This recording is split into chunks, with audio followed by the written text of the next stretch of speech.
요즘 블로그나 인스타그램을 통해 물건을 구입하는 분들 많은데요. 이 같은 SNS 마켓 이용자 3명 중 1명은 쇼핑 피해를 봤다는 서울시의 조사 결과가 나왔습니다.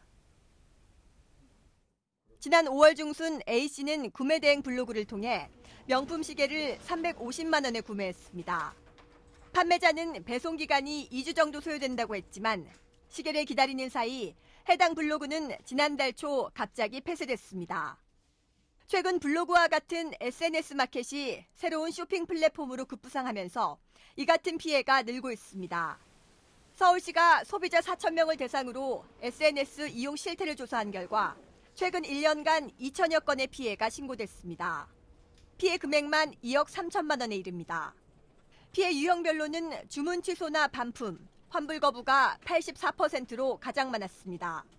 관련 법을 좀 지키지 않거나 몰라서 못 지키는 경우들도 있고 해서 소비자 피해가 주문 취소를 안 해준다든지 환불을 거부한다든지 하는 또 연락이 안 돼서 생기는 그런 불만들로 좀 집중이 되고 있는 것 같습니다.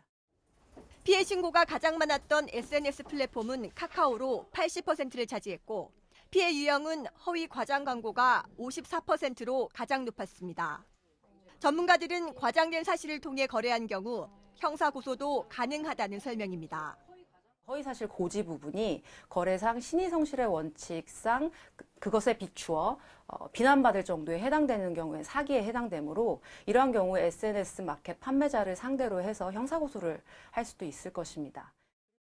서울시는 SNS 마켓을 이용할 때 통신 판매 신고번호와 같은 사업자 정보를 반드시 확인하고 현금 결제만 가능한 거래는 피해야 한다고 당부했습니다. TBS 이혜진입니다.